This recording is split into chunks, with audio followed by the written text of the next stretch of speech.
बहुत सहजता के साथ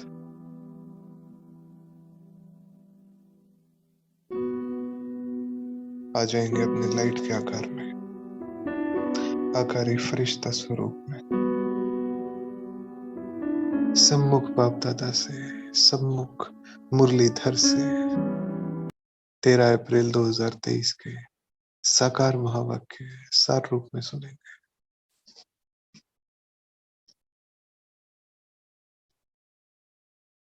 सम्मुख बाबा पर बुद्धि एकाग्र करके सुनेंगे और कोई चेतना नहीं, बाबा सम्मुख सुना रहे, सारी बुद्धि की एकाग्रता बाबा पर बस।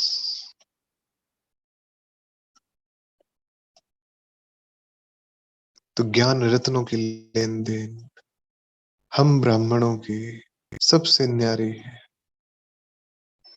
जैसे संसार में कोई मिलता है तो लेन देन होती है ना।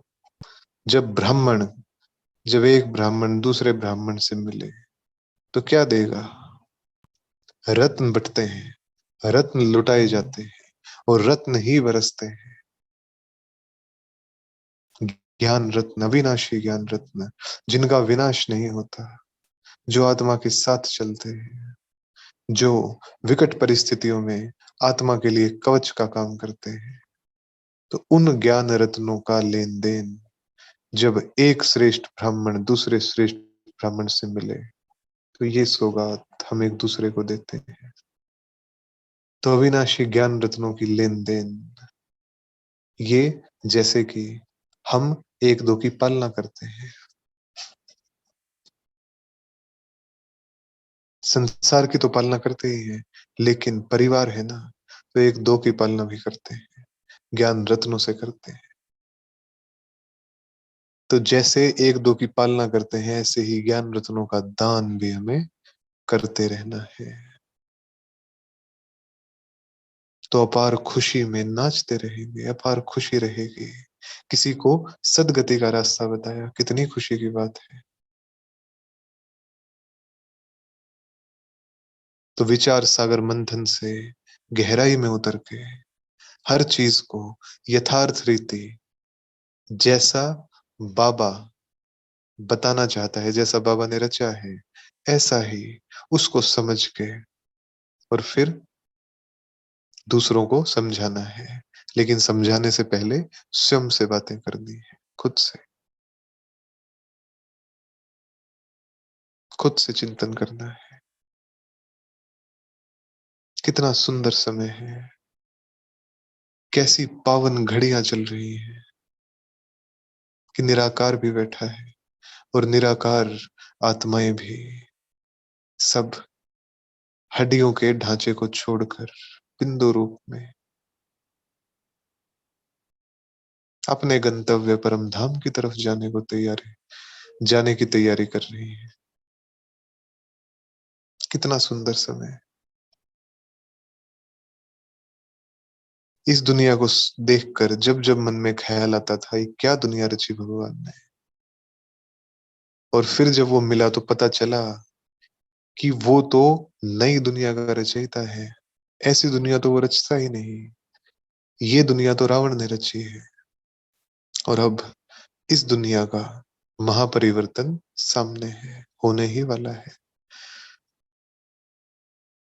और ऐसे महान कार्य के निमित्त हम हैं। हम हमें चुना उसने, हमें चुना उसने, हम ही तो हैं वो। तो ये चिंतन, ये बातें खुद से, तो खुशी का पारा चढ़ाने के लिए, किसी भी चीज का पारा चढ़ाने के लिए क्या होता है, बाबा बार बार बोलते हैं ना, खुशी का पारा चढ़ा रहना चाहिए। तो टेम्परेचर बढ़ाने के लिए किसी चीज का क्या करना पड़ता है, नीचे आग जलानी पड़ती है, तभी तो बढ़ेगा ना टेम्परेचर। बिना अग्नि के कैसे बढ़ेगा? तो ये विचार सागर मंथन चलता रहे, चिंतन चलता रहे, तो एकांत की और एकाग्रता की अग्नि में तो ये पारा सदा चढ़ा रहेगा, अपार खुशी में रहेंगे। तो ऐसे ही बाबा ने कहा जब कोई कर्म भोग आता है तो क्या करें? विचार तो तब भी चलता ही है ना, कोई कर्म भोग आया, बीमारी हुई, विचार तो तब भी चलता ही है। लेकिन एक योगी क्या करेगा, उसका विचार क्या चलेगा? ये तो अंतिम चोला है। और अभी इस अंतिम चोले में क्या मिल गया हमें? और वो मिल गया तो 21 जन्मों के लिए बिल्कुल निरोगी बनने वाले हैं हम। जन्म जन्मांतर के लिए ये कर्म भोग आज आया है, खत्म हो गया। अब तो सदा के लिए खत्म हो गया ना। अब तो जन्म जन्मांतर, उसमें भी कैलकुलेट कर लेते हैं, 2500 साल। 2500 साल। 2.5 साल कितना लंबा समय होता है? 22 साल कितना लंबा समय होता है? 120 साल कितना लंबा समय होता है? 220 साल, 500 साल, 800 साल, 1000 साल, 1200 साल कितना लंबा समय है? 1500 साल। 1500 साल पहले सिख धर्म स्थापन हुआ था। 1500 साल नहीं, क्रिश्चियन धर्म उस दौरान स्थापन हुआ था, 2000 साल के अंतराल में। सिख धर्म 500 वर्ष पहले हुआ। तो कितना लंबा समय है, तात्पर्य ये है कितना लंबा समय है, 1500 साल।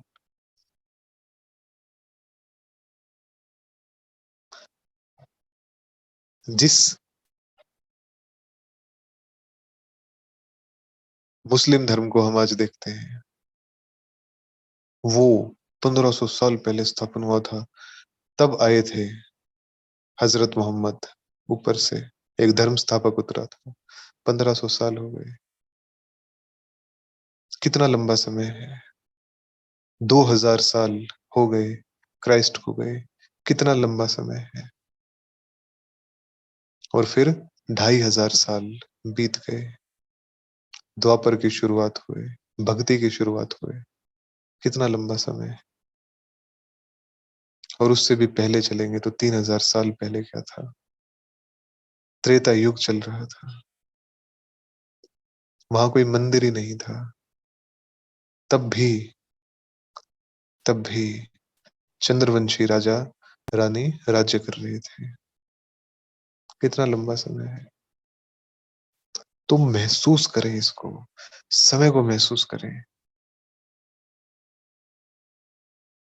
30 साल, 40 साल, 50 साल, 60 साल कितना लंबा लगता है ना। यहाँ पे इस संगठन में किसी की उम्र होगी 60 साल, किसी की होगी 70 साल, किसी की होगी 50 साल, 40 साल, 30 साल, है ना। कितना लंबा समय लगता है ना, बहुत लंबा समय। और बाबा कह रहा है कि 2500 साल, 2500 वर्ष निरोगी काया में जीवन यापन होगा। निरोगी काया का सुख लेंगे हम। पावन संबंधों का, सच्चे संबंधों का सुख लेंगे हम। अथाह धन जिसको गिनने की ही जरूरत नहीं है, वो इतना अखुट है।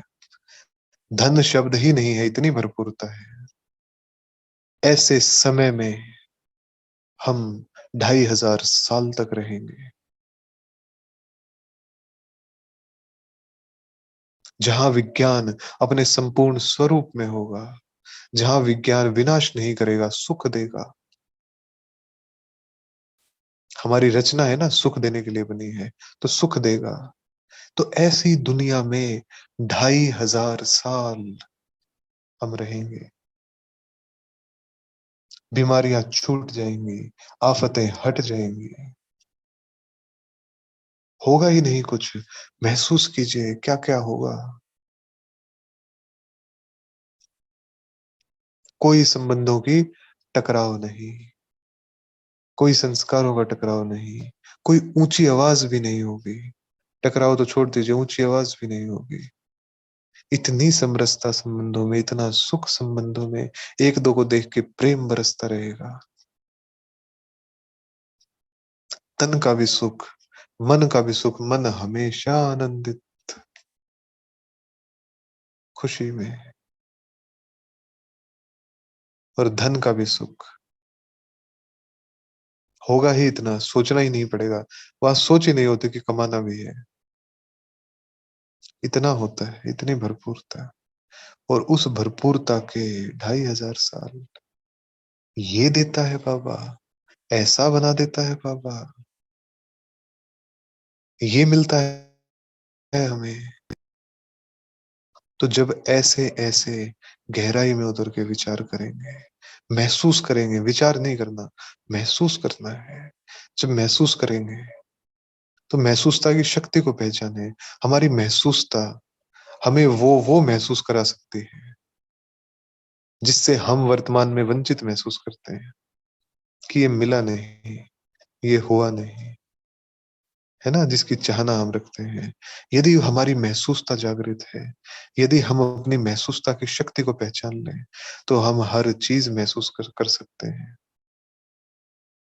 जो होने वाली है वो भी, जो बीत गई है वो भी, और जो होनी चाहिए थी नहीं है वो भी, सब महसूस कर सकते हैं हम। तो महसूसता की शक्ति, इस शक्ति के आधार से महसूस करें बहुत गहराई से। तो ज्ञान सुनना नहीं है, मुरली सुननी नहीं है, मुरली को महसूस करना है, फील करना है। जैसे सामने खुशबू होती है ना, किसी भी अगरबत्ती की खुशबू है, हम उसको महसूस करते हैं। मोगरे का फूल है, रात की रानी का फूल है, खुशबू आती है ना उससे, हम वो महसूस करते हैं उस खुशबू को। हम उस खुशबू को देखते नहीं है, ढूंढते नहीं है कि कहाँ है ये पौधा, कहाँ से आ रही है खुशबू। वो खुशबू बह रही है हवा में, हम बहुत गहराई से महसूस करते हैं उसको। तो मुरली को महसूस करना है, बाबा को महसूस करना है। जो वो बोल रहा है 21 जन्मों के लिए निरोगी काया में रहोगे, उसको महसूस करना है। अच्छा, कैसी होती है निरोगी काया, महसूस तो कर ले। जिस जीवन में बीमारी ही ना हो, कैसा होगा वो जीवन। जिस जीवन में संबंध इतने प्यारे हो, इतने प्यारे हो, उससे प्यारा कुछ हो नहीं सकता, उससे सच्चा कुछ हो नहीं सकता। इतने ओरिजिनल, इतने सच्चे, इतने गहरे, कि गहराइयों से भी गहरे, इतने गहरे संबंध। कैसी महसूसता होगी जब ऐसे संबंध होंगे। तो करें ना उसको महसूस। तो महसूस करेंगे, केवल ये महसूसता का ही पुरुषार्थ कर लेंगे अगर, तो जो सामने चीजें हैं, सामने कोई तकलीफ है, सामने कोई अप्राप्ति दिखती है, सामने कोई कमी खलती है, वो सब पूरी हो जाएगी, क्योंकि हमने महसूस कर लिया ना। तो इसलिए बहुत गहराई से जो जो भी मुरली में बाबा बोलता है, उसकी महसूसता में जाना है हमें। जैसे कि बाबा ने कहा, ज्ञान अमृत के कलश से तुम्हारी पालना होती है, अविनाशी ज्ञान रत्नों की पालना है। ज्ञान अमृत के कलश से तो कैसे पालना हो रही है। हम आत्मा अपने आकारी तन में बैठे हैं ना, ब्रह्मा बाप के सामने, सम्मुख सुन रहे हैं ना बाबा से। तो बाबा के हाथ में कलश देखिए, और इस कलश में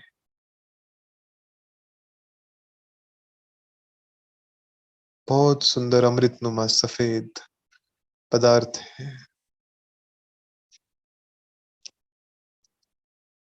और बाबा जैसे उसमें से हल्का सा वो लेते हैं और छिड़कते हैं हमारे ऊपर, हल्का सा लेते हैं, छिड़कते हैं हमारे ऊपर, और हमें बहुत सुख महसूस होता है।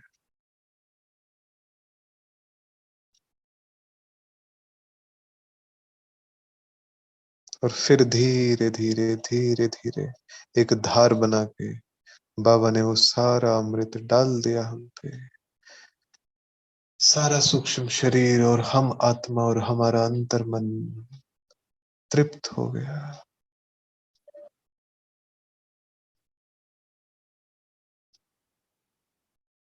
ये है ईश्वरीय पालना, ये ज्ञान अमृत की पालना है, जिससे आत्मा तृप्त हो गई है।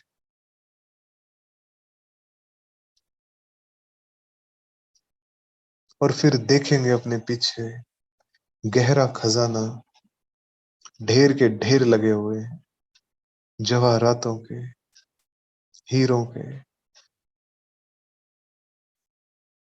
जैसे टीले होते हैं ना, ऐसे लगे पड़े हैं ढेर के ढेर। और अब महसूस करें स्वयं में, अपने बुद्धि में और मन में और अंतर मन में, कि वहां पे एक बहुत ही भीनी भीनी सी अलौकिक खुशबू फैल रही है।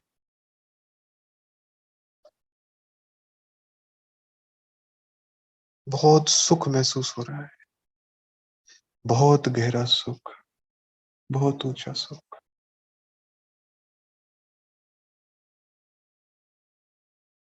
इंद्रियों से परे का सुख, जो अपने मन और बुद्धि में जो एक खुशबू है, इससे महसूस हो रहा है। ये ज्ञान की खुशबू है, ये परमात्मा की खुशबू है।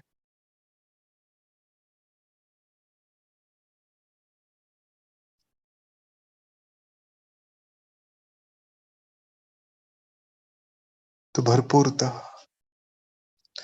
तो ऐसे महसूस करेंगे। मुरली को सुनना नहीं है, महसूस करना है। तो जब बाबा ने कहा कि अविनाशी ज्ञान रत्नों की पालना, ज्ञान अमृत के कलश से तुम्हारी पालना होती है, तुमको शिव बाबा के भंडारे से अविनाशी ज्ञान रत्नों का खजाना मिलता है। तो ऐसे जब हम महसूस कर लेंगे बुद्धि से, तो मुरली फिर याद नहीं करनी पड़ेगी, मुरली को जिएंगे हम। क्योंकि बार बार वो सीन आएगा ना सामने, कि वाह, मेरे मन में खुशबू है परमात्मा की, मेरी बुद्धि में चित्र है उसका, मेरी बुद्धि में स्वरूप है उसका, मेरे अंतर मन के कमरे में मौजूदगी है उसकी। अच्छा, ऐसा है, स्वयं परमात्मा ही समा गया, वो ही रच बस गया मुझ में। अच्छा, तो इस महसूसता में, इस मोलाई मस्ती में, ऐसे मुरली को स्वयं में उतार लेना है हमें।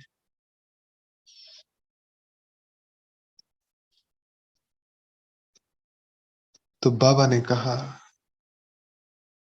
कि ब्रह्मा है साकारी सृष्टि का पिता।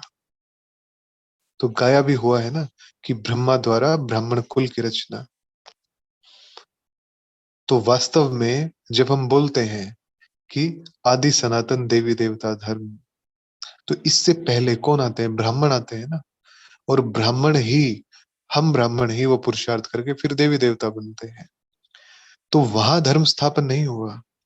वहां तो जो धर्म हमने ब्राह्मण के स्वरूप में निभा दिया और जो कर्तव्य पूरा कर दिया, उसकी प्रारब्ध मिलती है। वहां तो धर्म स्थापन होता नहीं। तो बाबा ने नई बात कही कि आदि सनातन देवी देवता धर्म कहना भी इन एक्यूरेट है। बाबा ने रॉन्ग कहा है, लेकिन हम इन एक्यूरेट कह रहे हैं, क्योंकि बाबा का भी वही भाव था। ये इनएक्यूरेट है, क्योंकि वो सतयुग का धर्म है। लेकिन स्थापन कब होता है? संगम पे स्थापन होता है। किसके द्वारा स्थापन होता है? निराकार शिव बाबा के द्वारा स्थापन होता है। तो देवता धर्म से भी पहले ये ब्राह्मण धर्म है, जो चोटी है, सबसे पहला है ये। तो इनको क्या कहा जाएगा अगर बिल्कुल एक्यूरेट कहा जाए तो? संगम युगी आदि सनातन ब्राह्मण धर्म। तो बाबा कहते, कितना अच्छा राज है समझने का। ये राज है ना, आदि सनातन देवी देवता धर्म। वो तो होगा, वो स्थापन कब किया? संगम युग पे किया। तो क्या है एक्यूरेट? संगम युगी आदि सनातन ब्राह्मण धर्म। जब ये हुआ, तब ही तो देवी देवता साकार होंगे सृष्टि पे। हम ही तो होंगे वो। तो यदि हम ब्राह्मण ही ना बनते, तो देवता कैसे बनते? तो पहले ब्राह्मण धर्म, फिर देवी देवता धर्म। तो जब भी कोई आए, तो उन्हें बाप का परिचय देना है, पहले पहले बाबा का परिचय। उसके बाद सतयुगी डीटी वर्ल्ड सॉवरेनिटी, जो हमारा और हर आत्मा का जन्मसिद्ध अधिकार है, हर देवी देवता धर्म की आत्मा का। तो उनको फिर उसकी याद दिलानी है, लेकिन पहले परिचय बाप का देना है, क्योंकि ब्राह्मणों की तो राजधानी नहीं होती ना। तो ब्राह्मणों ने ऐसा कौन सा कर्म किया कि उनको वो राजधानी मिली? तो कब और कैसे मिलती है वो भी समझाना पड़ता है।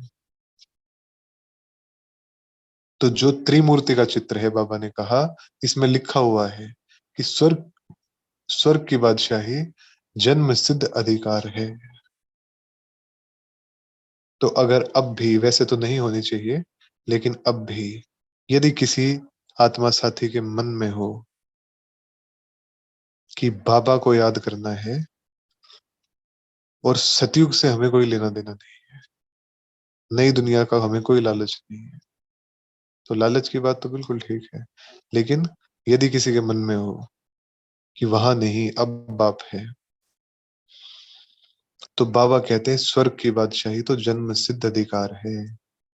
अगर बाप के हम बने हैं, बाप को पहचाना है, उसको नजदीक से हमने जाना है, उसके करीबी हैं हम, समीप हैं बिल्कुल, और समीप से भी ज्यादा समाये हुए हैं बिल्कुल, तो हमारा जन्म सिद्ध अधिकार है स्वर्ग की बादशाही।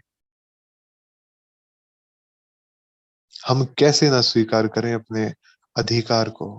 हमारा अधिकार है ये।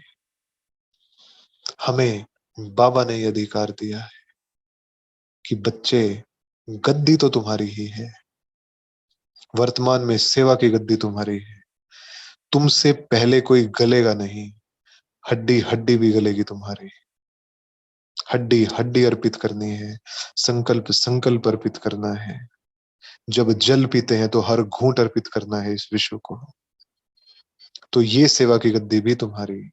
और जब वो नई दुनिया स्थापन होगी, जब सूर्यवंश साकार होगा, उसकी भी सर्वोच्च गद्दी तुम्हारी। तो सेवा का अधिकार पहले, और स्वर्ग की बादशाही का अधिकार उसके बाद, लेकिन अधिकार तो हमारा ही है। तो अब जरा आ जाएंगे उस महसूसता में, स्वर्ग की बादशाही का जन्म सिद्ध अधिकार हमारा है। अंतर मन में डाल लेंगे इस बात को, हमारा है वो जन्म सिद्ध अधिकार स्वर्ग की बादशाही का। और बैठेंगे बन के स्वर्ग के बादशाह, सूर्यवंश की सर्वोच्च गद्दी पे बैठे हैं श्री लक्ष्मी श्री नारायण। और देखेंगे उसे, उसी मुकुट को जिसमें वो ऊपर की तरफ निकला हुआ विश्व महाराजन का तमगा है और विश्व महारानी की पहचान है। महसूस करेंगे उसको, ये हमारा जन्म सिद्ध अधिकार है।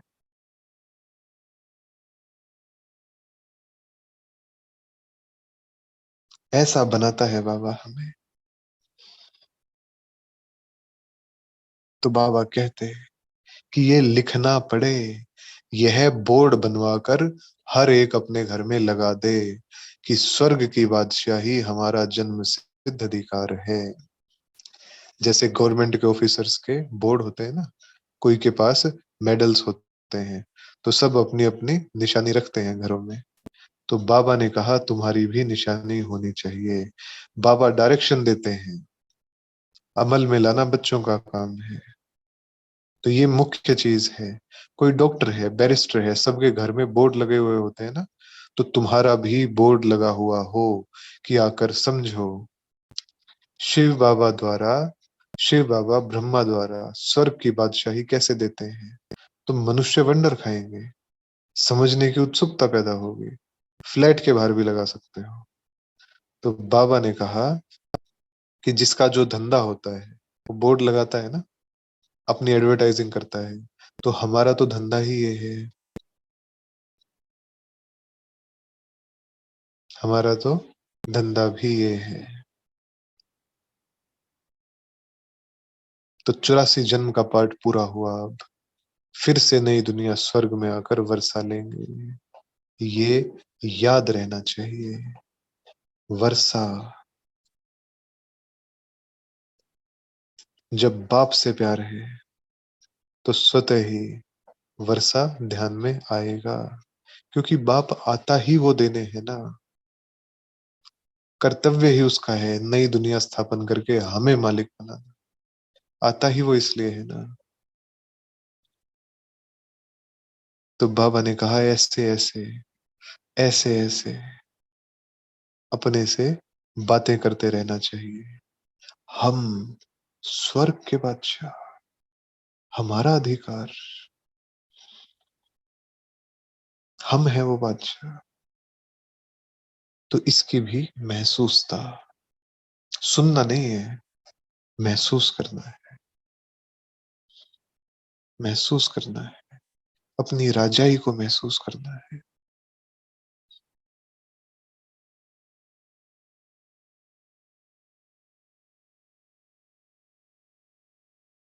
अपनी ऊंचाई को महसूस करना है,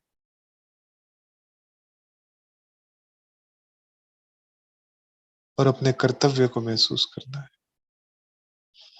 हर एक आत्मा को ऊंचा बनाने का कर्तव्य है हमारा। हमें तो बाप देख लेगा, हमें हर एक को ऊंचा बनाना है, ऊंचा उठाना है हर एक को। तो जो आदि सनातन देवी देवता धर्म वाले हैं, अर्थात जो ब्राह्मण सो देवता बनते हैं, उनके ही 84 जन्म होते हैं। तो ये होनहार महाभारत लड़ाई के पहले हमें ये पुरुषार्थ करना ही है।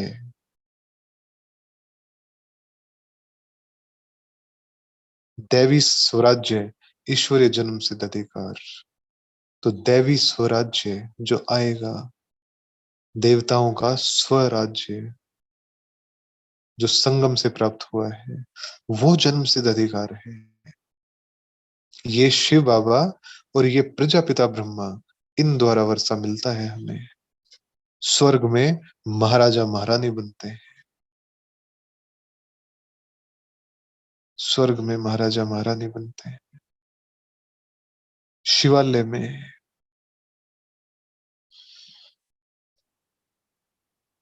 तो बाबा कितना नशा चढ़ाते हैं, और ब्रह्मा बाबा को कितना नशा था, हम बनेंगे नारायण, कितना नशा था बाबा को।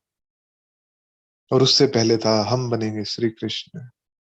अब ये वृद्ध तन छोड़ के हमें वैसा ही मनमोहक कशिश वाला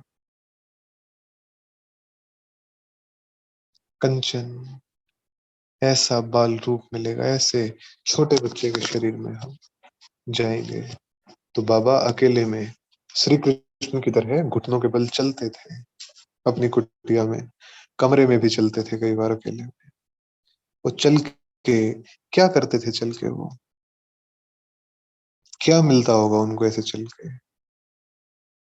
वो महसूस करते थे कि जब श्री कृष्ण ऐसे चलेगा कैसा होगा, कैसे लगेगा।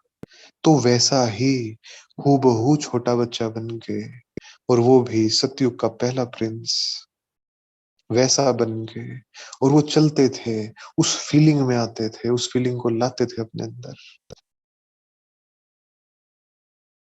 तो बाबा के आपने चित्र देखे होंगे, बाबा और मम्मा और दादियां, वो सब श्रृंगार करके बैठते थे शुरुआत में, श्रृंगार करके, और फिर बैठते थे सिंहासन नुमा कुर्सी पे। तो वो महसूस करते थे अपनी राजाई को, उसे बिल्कुल साकारी उसमें महसूस करते थे।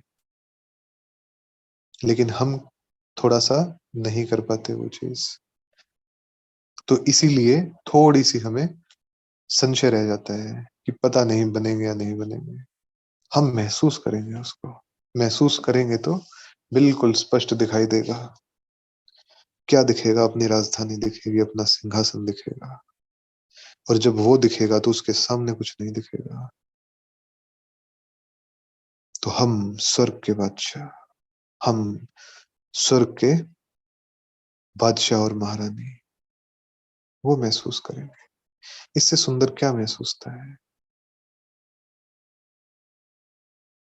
तो बाबा से हमें ये वर्षा मिलता है और जन्म सिद्ध अधिकार के रूप में मिलता है। बाबा बार बार इसी चीज को अंडरलाइन कर रहे हैं। तो खुशी में रहना चाहिए ना, खुशी में रहना चाहिए। हम शिव बाबा के बच्चे हैं और वो क्या है? सेकंड में राज्य भाग्य देने वाला, स्वर्ग का रचयिता है। तो हमें स्वर्ग की राजाई देंगे, और क्या देंगे? स्वर्ग की राजाई देंगे ना। तो मांगने की जरूरत नहीं है बाबा से, ना ही लालच रखने की जरूरत है। हम कई बार भयभीत हो जाते हैं कहीं लालच ना आ जाए, इस लालच से हम बाबा को याद नहीं करेंगे। लालच की तो बात ही नहीं है, वो देने ही तो वो आया है। हमें तो खुशी में याद करना है कि बाबा, शुक्रिया करते हुए याद करना है, बाबा ऐसा बनाओगे आप, ऐसा बना रहे हो, ऐसा बना दिया है, ऐसा बना दिया है बाबा। तो खुशी में, शुक्रिया करते हुए, उत्साह में याद करना है। तो मोस्ट बिलवेड बाप इतनी बड़ी संपत्ति देने वाला है, इतनी बड़ी संपत्ति देने वाला है। और जब इतना ऊंचा मर्तबा बाबा देता है और तुम मुझ बाप को भूल जाते हो, तो अब यहाँ बहुत गहराई से सोचेंगे, बहुत गहराई से महसूस करेंगे इसको भी। बाप के भूलने का कारण क्या है? क्यों भूल जाता है बाबा? सोचिए। प्यार भी है बाबा से, ज्ञान भी हम रोज सुनते हैं, सुनाते भी हैं, योग भी करते हैं। क्या है ऐसा जो बाबा भूल जाता है? क्या है ऐसा? बाबा तब भूलता है, महसूस करेंगे अब इस बात को। बाबा तब भूलता है जब प्राप्ति भूलती है, जब वर्षा भूल जाता है। और वर्षा तब भूलता है जब बाप भूलता है। तो दोनों का लिंक हुआ ना। अगर वर्षा याद है तो बाप स्वतः ही याद आएगा, और अगर बाप याद है तो वर्षा स्वतः ही याद आएगा। तो बाप के भूलने का मुख्य कारण है कि वर्षे की याद नहीं है कि कैसा बना दिया है बाबा ने। प्राप्ति भूल गए हम, प्राप्ति भूल गए तो बाबा भी भूल गया। तो इसलिए इसलिए बाप और वर्षा दोनों कंबाइंड रूप में, याद के रूप में होने चाहिए। एक आंख में शांति धाम, एक आंख में सुख धाम। तो सुख धाम में बुद्धि जाएगी तो स्वतः ही बाबा की तरफ जाएगी। वाह बाबा, शुक्रिया बाबा, ऐसा बनाने के लिए शुक्रिया। आप ही तो कर सकते हो, आप ही तो रचते हो, आप ही तो बनाते हो। तो वर्षा मोस्ट इंपॉर्टेंट। वर्षा याद है तो बाप स्वतः ही याद होगा। तो बाबा कहते हैं कि बाबा और मम्मा स्वर्ग के मालिक, उनको नशा था ना, स्वर्ग के मालिक हम अवश्य बनेंगे, स्वर्ग के मालिक हम अवश्य बनेंगे, स्वर्ग के मालिक। लेकिन उससे पहले हम ये भी जानते हैं कि ये पुराना शरीर है, इसमें कर्म भोग आने हैं, तो भोगना भोगनी पड़ती है, लेकिन खुशी खुशी भोगनी है।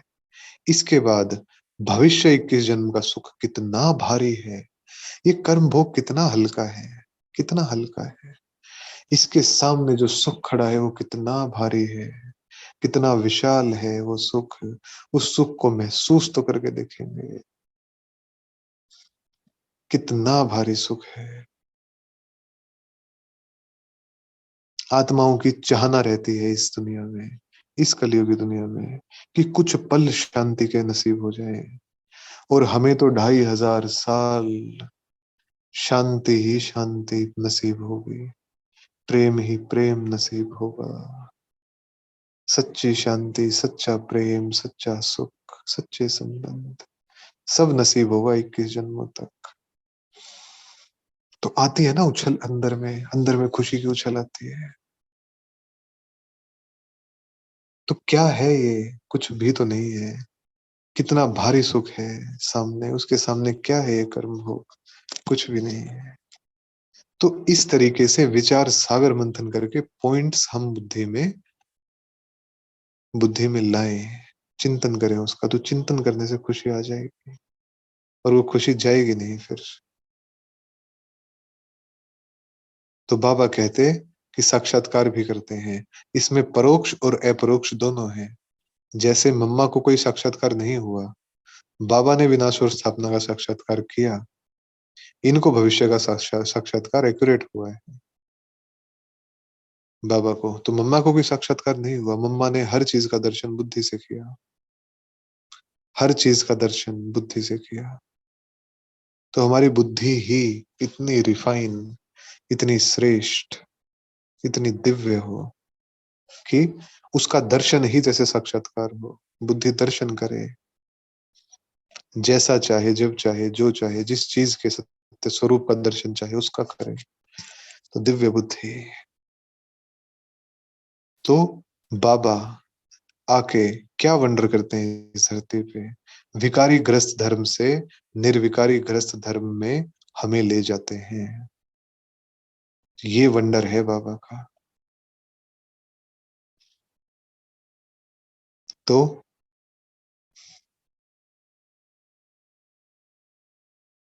सुखदाता, करावनहार, ये है बाप की महिमा। लेकिन मनुष्यों ने क्या भूल की है, क्या भूल की है? वो श्री कृष्ण को माता पिता समझते हैं, वो श्री कृष्ण को भगवान समझ लेते हैं। तो ये है एकज भूल। एकज भूल मना सबसे बड़ी भूल, जिसके बाद भूलों की झड़ी लग जाती है, ऐसी भूल। तो क्या भूल होती है जो भारत इतना दुखी हो जाता है, ऐसी हालत हो जाती है आत्माओं की। यही तो वो भूल है कि निराकार परमपिता से दूर हो गए, उसकी विस्मृति हो गई कि वो कौन है। तो बाबा अपना परिचय देता है कि करण करावनहार सुखदाता है, दुखदाता नहीं है। करण करावनहार सुखदाता है। तो बाबा खुद कहते हैं, हे आत्माएं, निरंतर मुझ बाप को याद करो, हमारे बच्चे हो। तुमको वर्षा लेना है तो सिर्फ मुझे याद करो, विकर्म विनाश होंगे, वर्षा स्वतः ही प्राप्त होगा। तो तदबीर तो बहुत अच्छी कराते हैं, फिर अपनी तकदीर बनानी है। अर्थात धारण तो सुनना तो बहुत अच्छा, सुनना सुनाना तो बहुत अच्छा करते हैं, लेकिन तकदीर बनानी है अपनी। तो कन्या की जब सगाई हो जाती है तो उनके पीछे एकदम चटक पड़ती है ना। तो अब हमारी सगाई होती है शिव बाबा से, तो चटक जाना चाहिए। अर्थात बुद्धि से है इसका तात्पर्य, बुद्धि लग जाती है ना, तो बुद्धि से बिल्कुल चटक जाना चाहिए। हम जब पवित्र बनेंगे तो बाबा के साथ चलेंगे ना। तो बाबा ने क्या वायदा किया? बाबा ने वायदा किया, मैं तुम्हें नैनों की पलकों पर ले चलूंगा, सिर्फ मुझे याद करो, बस और कुछ नहीं करना। मैं तुम्हें नैनों की पलकों पर ले चलूंगा, गारंटी करता हूं तुम पापों से मुक्त हो जाएंगे और मेरे साथ चलेंगे। तो बाबा कहते, एम ऑब्जेक्ट के बिना पुरुषार्थ कैसे करेंगे? अंधश्रद्धा की बात नहीं है, एम ऑब्जेक्ट है हमारा। मृत्यु लोक है, खत्म हो जाएगा, फिर सतयुग जरूर आएगा, तो चक्र फिरता है ना। तो इसमें अंधश्रद्धा की बात नहीं है। तो एम ऑब्जेक्ट हमारी नर से श्री नारायण और नारी से श्री लक्ष्मी बनने की है। तो बार बार आज बाबा ने पक्का कराया, स्वर्ग की बादशाही, स्वर्ग का वर्षा वर्षा हमारा जन्म सिद्ध अधिकार है। स्वर्ग का रचयिता है बाप, वही कर्तव्य करने वो आता है, हमारा जन्म सिद्ध अधिकार है। अच्छा, मीठे मीठे सिखिलदे बच्चों प्रति मात पिता बाप दादा का याद प्यार और गुड मॉर्निंग। रूहानी बाप की रूहानी बच्चों को नमस्ते। हम रूहानी बच्चों की रूहानी बाप दादा को याद प्यार, गुड मॉर्निंग और नमस्ते बाबा। शुक्रिया बाबा। तो आज का होमवर्क यही है कि महसूस करना है हर चीज को, महसूसता की शक्ति में रमण करना है आज। और हमारा जन्म सिद्ध अधिकार है स्वर्ग का वर्षा, स्वर्ग की बादशाही। इस चीज को महसूस करना है, इस महावाक्य को महसूस करना है। तो ये हमारा होमवर्क। तो बाबा से वरदान लेंगे सर पे हाथ रख के। दिल के सच्चे संबंध द्वारा यथार्थ साधना करने वाले निरंतर योगी भाव। दिल के सच्चे संबंध द्वारा। तो बाबा विस्तार करते हैं, साधना अर्थात अर्थात शक्तिशाली याद। बाप के साथ दिल का सच्चा संबंध, जैसे योग में शरीर से एकाग्र होकर बैठते हो, ऐसे दिल मन बुद्धि सब एक बाप की तरफ, बाप के साथ साथ बैठ जाए। यही है यथार्थ साधना। केवल बाप रह जाए, स्वयं की भी महसूसता खत्म। अगर ऐसी साधना नहीं तो फिर आराधना चलती है, कभी याद करते कभी फरियाद करते। वास्तव में याद में फरियाद की आवश्यकता नहीं है। जिसका दिल बाप के साथ संबंध है वह निरंतर योगी बन ही जाता है। तो करावनहार बाप है स्लोगन, करावनहार बाप है। इस स्मृति से बेफिक्र बादशाह बन उड़ती कला का अनुभव करते चलो। हमें कुछ नहीं करना, बाबा सब कर रहा है, अपने आप करेगा। ओम शांति। शुभ